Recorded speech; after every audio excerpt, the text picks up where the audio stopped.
Assalamualaikum warahmatullahi wabarakatuh. Perkenalkan, nama saya Citra Ayuna Vitasari, nomor absen 7, kelas 11 IPS 3.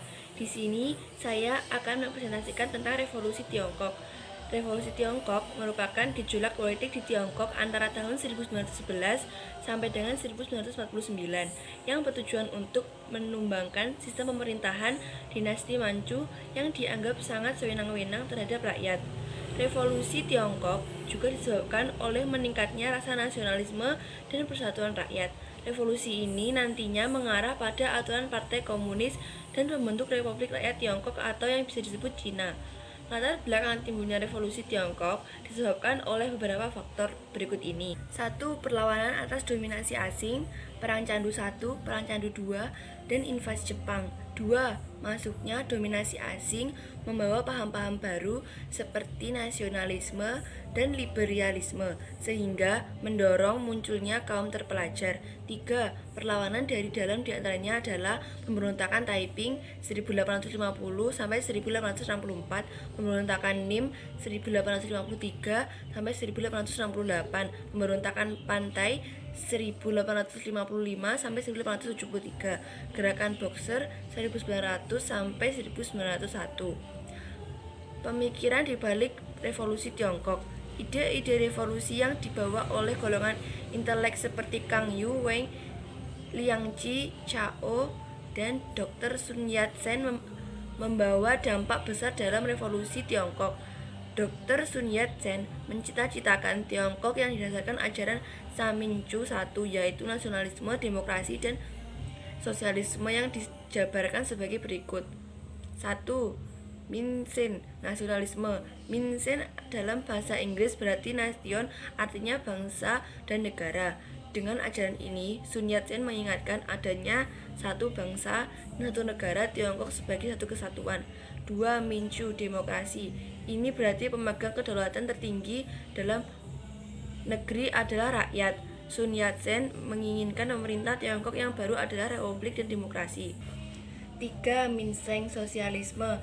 Minseng sebenarnya berarti penghidupan. Sun Yat-sen cenderung menerima asas sosialisme berarti juga kesejahteraan rakyat.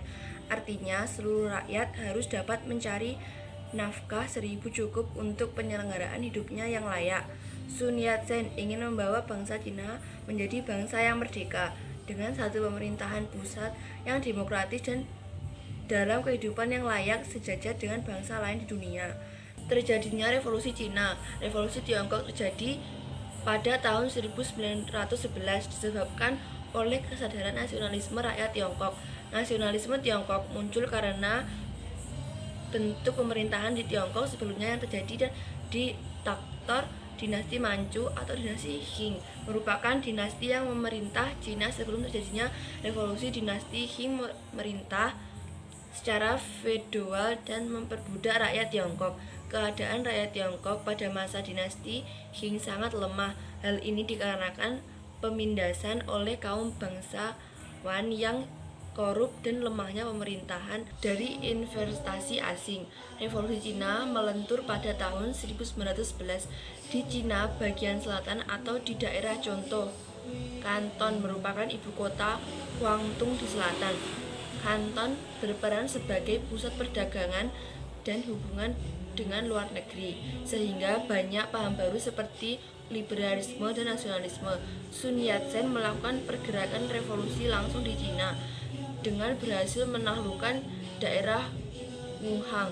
Gerakan dilakukan dan mengalir pada masa untuk melakukan perlawanan merebut satu persatuan provinsi yang berada di bawah dinasti Qing. Pergerakan ini memperoleh hasil berupa 17 provinsi yang bergabung dan menyepakati untuk meninggalkan sistem pemerintahan feodal menuju pembangunan Republik Cina. Pada 10 Oktober 1911 dibangun konstitusi untuk melancarkan pemerintahan Republik Cina.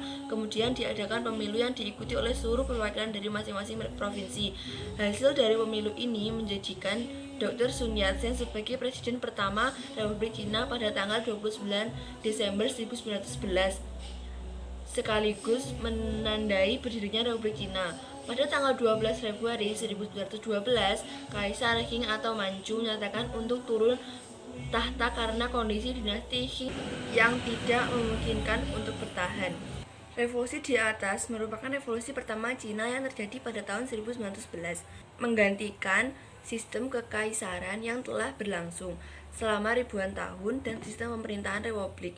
Revolusi kedua terjadi pada tahun 1928 ketika Kuomintang KMT berhasil membentuk dan menguasai pemerintahan baru, menggantikan pemerintahan Panglima Perang yang terpecah-pecah dalam masa pemerintahan Republik Cina dengan sistem dominasi satu partai yang terorganisir 1949 dengan berdirinya Republik Rakyat Cina di bawah kekuasaan Partai Komunitas Cina. Sekian presentasi dari saya. Bila ada kurang lebihnya, saya mohon maaf. Wassalamualaikum warahmatullahi wabarakatuh.